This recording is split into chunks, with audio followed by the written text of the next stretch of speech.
government brought in a bill today to nullify the retrospective tax, and Lok Sabha has passed it. It is indeed a historic day today because a lot of investment into this country was being held up because people were scared of retrospective tax demand notices by the income tax department. By taking this decision, in fact, India has opened gates to a lot of investment that was held up. We can expect a couple of thousands crores to flow into India simply because this decision the government has taken and put an end to all litigation that it would have led or the ongoing litigation. We all know the most famous litigation, Vodafone. There was a Supreme Court judgment. Again, it was overturned. So it had a lot of history. Pranab Mukherjee, our former finance minister, had brought this clause in. And there was the issue related to Cairn India. We lost that matter. In France, the houses of diplomats were attacked. The government moved in swiftly. And I think with this decision, we have put the dangers that we pose to investment in India via this draconian provision to pass. We must congratulate the government for this. And may I introduce you to my panel today? I have with me Shaina NC. She's the spokesperson of the Bharatiya Janata Party. I have with me S. Ravi, is eminent chartered accountant, a board member. Welcome. I have with me Gagan Kumar, advocate, runs a law firm called Krishnomics Legal, is an arguing counsel himself. Welcome, Mr. Gagan Kumar. So let us begin with Shaina NC.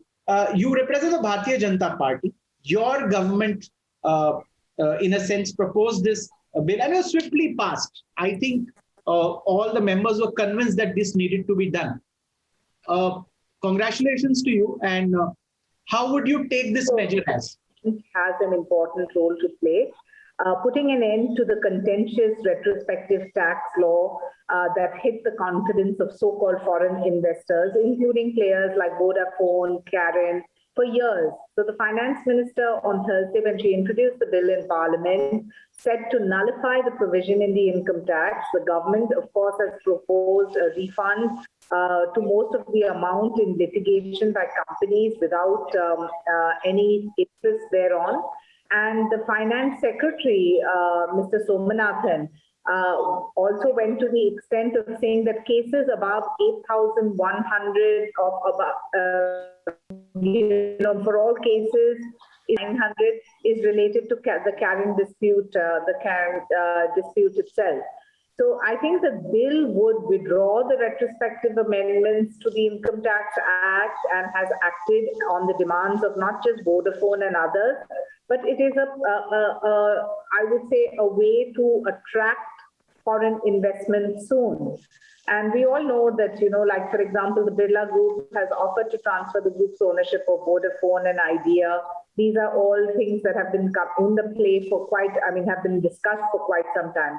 But what Ms. Sitharaman said, which I think needs to be highlighted, is that the country is at the juncture of quick recovery of economy. And this is the need of the hour too. So foreign investment would play a most important role in faster economic growth and employment. And that is the only agenda of the government. And for those who argue that the retrospective amendments mitigate against the principle of tax certainty and damage India's reputation as an attractive Indian destination, I would only want to say that there are so many examples. You take WNS Capital, you take Vodafone.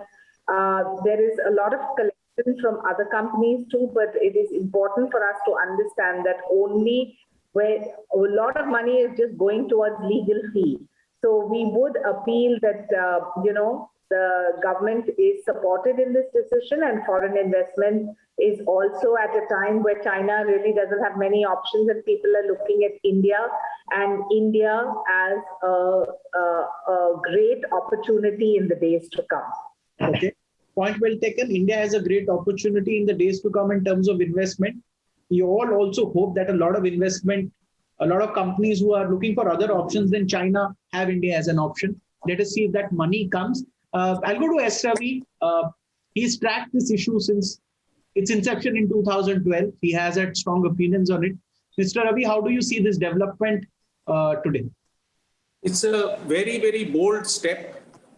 And to correct what has happened about 10 years ago, even in 2018 budget, there was a mention to correct it. It takes a bold government to rectify the past mistake and recognize the mistake that we made in 2011-12.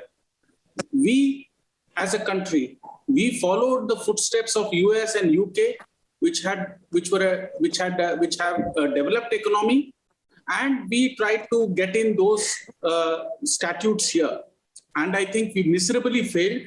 And we saw a series of litigation where cabinet, the Supreme Court, and international arbitration, and everybody was involved in this whole process. And we lost considerable time without really resolving anything. And I think that is the primary reason this government, I think, cumulative factors, the factors that we have to disinvest Air India, we have to settle Vodafone, and there are multiple issues that have to be addressed. And I think it's a very bold step in my view. Another thing, whenever an investor comes to India, they think, what is this tax? Is it going to impair our investment? And that's the thing, because there are cross-border transactions which will happen as we move forward.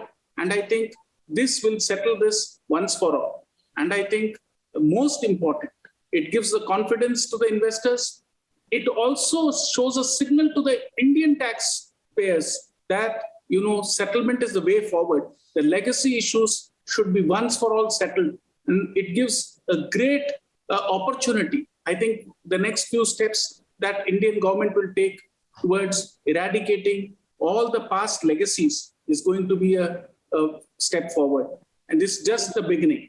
This is just the beginning. I think government is now moving in. Government wants a lot of money to be invested in India. Also to get the jobs going. Secondly, to get the manufacturing up. We need a lot of greenfield investments. People who put in a lot of money think of these provisions, like retrospective tax. Mr. Gagan Kumar, you come in from the legal side. What kind of apprehensions today have been removed in people who wanted to invest in India? See, as they say that a stable society is built on the notion of fairness. When that retrospective amendment took place, that fairness was removed from the statutory fold. And as Raviji pointed out, that it was something wrong which was corrected today. Today is a day where we should actually appreciate and applaud the Indian Parliament by taking this bold decision of taking back or rolling back the law, which was actually creating perception issues for India. I remember having traveled to US when I was making presentation of doing business in India.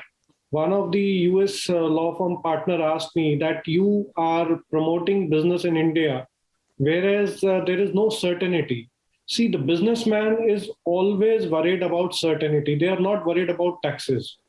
If you tell them that there is a fixed amount of cost which is to be incurred, they would simply do a mathematic. If it is viable business, they will come and do the business. So what a businessman looks for is the certainty. Now, on the other side, and I'll say it on a lighter note, August 5th is turning out to be a closure date. Starting from 2019, this government repeatedly settling legacy issues. So 2019, this government settled 370. 2020, we had Ram Mandir issue resolved, and 2021, this retrospective tax issues. So the way, and I all praise for this government, that the way legacy issues are being sorted out, that is giving certainty and rule of law. That is something which any investor looks forward to when they look forward to invest in a particular market. In fact, I really relate to what you're saying, Mr. Gagan Kumar. In one of my recent interviews with the vice chairman of Toyota, he said that in any country where we look to invest, policy stability for 5-7 years. There should not be any abrupt change in policy. It really affects our plans. It was, of course, he spoke in related to taxation on hybrid vehicles. These things are considered by investors, and he also told me that it is very difficult for me to justify my global HQ if any decision is urgently taken, because they say we have hired you to keep this certainty, to at least keep us informed. But many times, so India has these issues. It's a large country, and these issues do come up. I'll go to Mr. S. Ravi. Where are you looking the economy going from here on in the next, say, 2-3 years? Because, of course, Corona, we hit a rough patch. Where are we headed now? So there are some very positives. We have come back very quickly after the second wave. And I presume we are mentally prepared for a third wave. I hope it doesn't happen. And if the third wave doesn't happen, I think we are poised for a good growth. There are certain segments which are doing very well. For example, you can relate to the number of IPOs that have happened successfully. Yes. So the capital is flowing from retail investors to the capital market. Okay. Then we are seeing a lot of M&A activities, which is a great sign again, because in an economy where we were static because of the COVID issues, we are coming back with a lot of M&A activities. That's the second. And third is, the key will be, if you look at the economy, how are we going to do the disinvestment process? And here, let me tell you, the disinvestment process with this step is going to be, it will take forward. Because, this was a big sort of a hindrance for anybody who wanted to invest. And this issue has been rested once for all. And I think disinvestment is going to be the key. And as far as other sectors are concerned, some sectors like tourism, airline, some sectors have to sort of restructure themselves. And the SME segment, government has given the restructuring plan, which is working. So, and the banks have been also restructured in a great way. NBFCs have started reviving. So it's a slow process. Point well taken. But anyways, please complete before I move on. Yeah, I see in a year or 2 years, I see a full stability that will come in. And from there, we'll see a full-blown growth. That's what I... Point well taken. Shaina LC, textiles are a sector which was greatly spoken about. India, I mean, you spoke of the Birla Group. They are also into high-end manufacturing of shirts and others. India is doing very well in high-end clothing. A shirt which costs 2,000 rupees is made in a lot of numbers in India.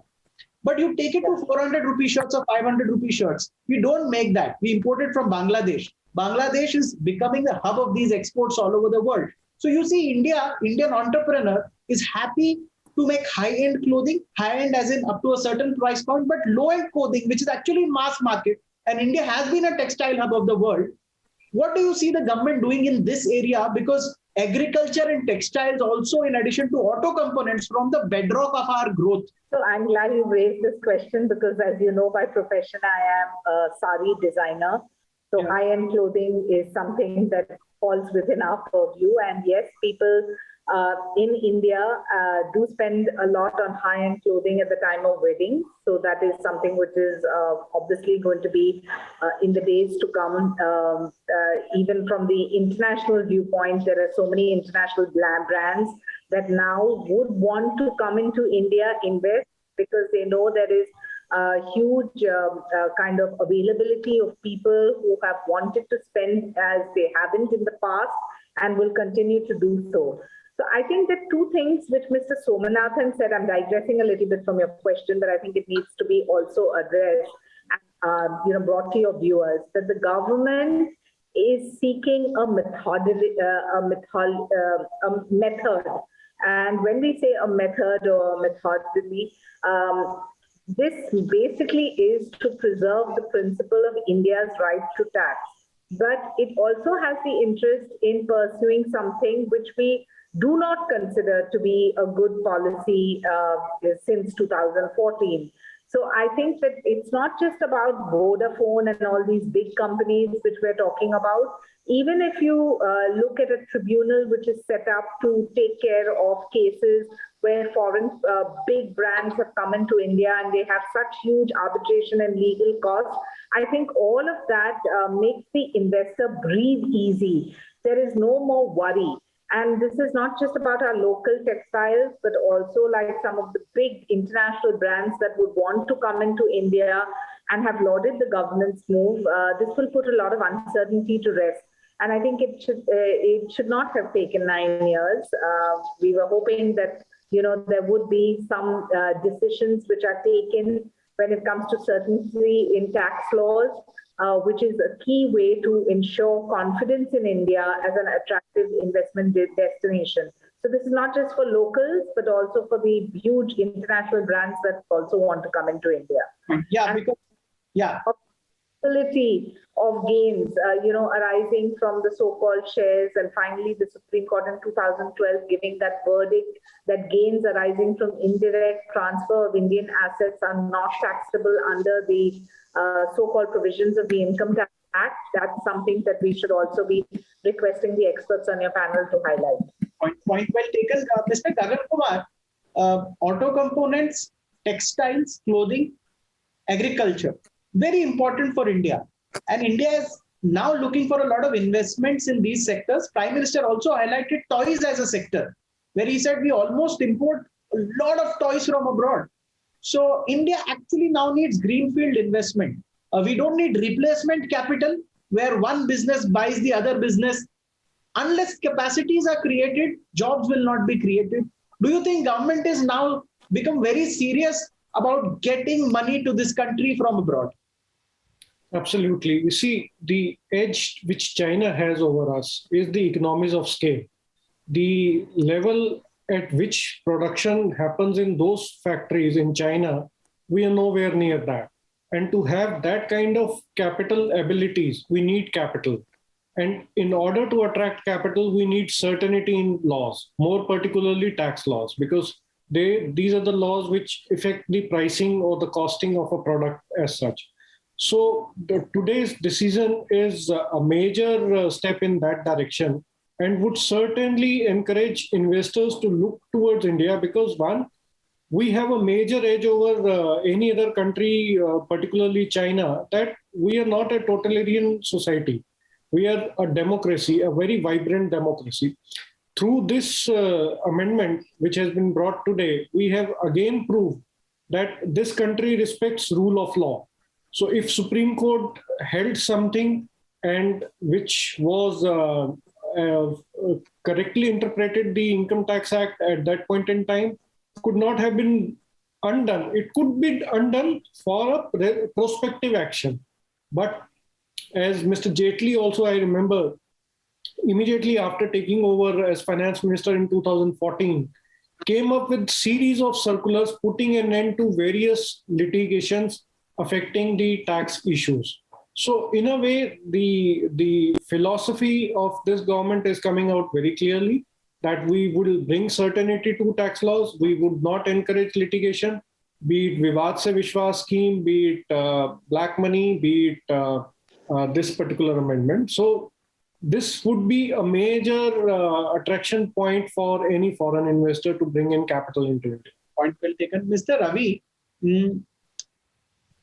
we are emerging out of the corona crisis. Economic activity has started picking up. This decision of retrospective taxation scrapping is a boost. What do you expect from the government in the coming year or so? So, first of all, I would say that we should focus on agriculture. Second, we should give more SOPs to the tourism sector, which is just limping. I think that employs about 8% of the total employment. Then I would like to have more reforms in the real estate sector because that takes about 13% of the total employment. So these two sectors, if they add up, they are approximately 20, 25, 21%. And then the second largest employer of is the textile sector. Yes. And that itself adds to about 8, 9%, 10%. So if you look at 30%, this 30%, if it starts performing well, our economy is back. And I feel that the focus should be how to promote these three sectors. In fact, two textile parks so that the supply chain management can become more efficient. All that steps have happened, but I think it's just we have to implement those steps. Textile parks is a good case in point. must be like China, where they're export oriented near the ports. So your logistics are cheaper. In fact, I remember my last interview with Niranjan Hiranandani and Ryan Karanjawala. And Niranjan Hiranandani pointed out a thing that you boost real estate, 300 businesses are dependent on it, which is 300 sectors. Everything from cement to steel to pumping and piping and everything. He mentioned a lot. So just by putting money into real estate, you are helping 300 other sectors. I was under the impression it's 50. He said, no, it's 300. So that is the kind of impact real estate makes. I'll go to Mr. Gagan Kumar. Mr. Gagan Kumar, real estate could be the next sector because I see a lot of people making announcements in a sense that they would like to see money into infrastructure and real estate. Real estate, of course, the builders from Noida demanded a 5,000 crore assistance to keep them going. So that is the next focus area for the government. Do you think real estate?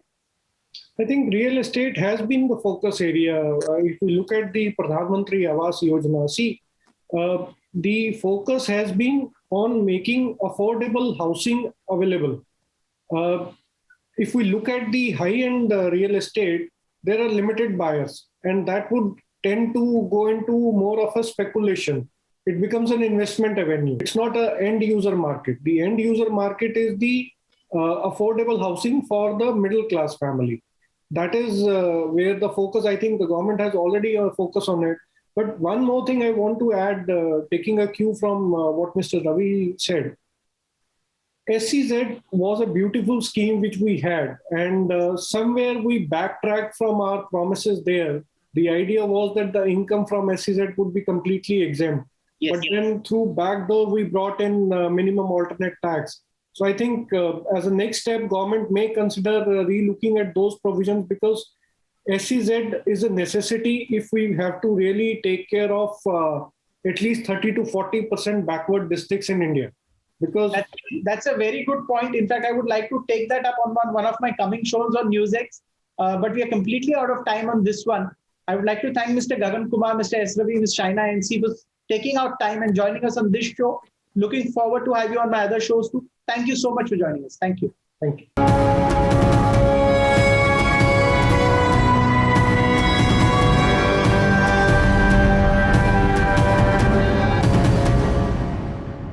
For more such videos, subscribe to the NewsX YouTube channel, hit the bell icon.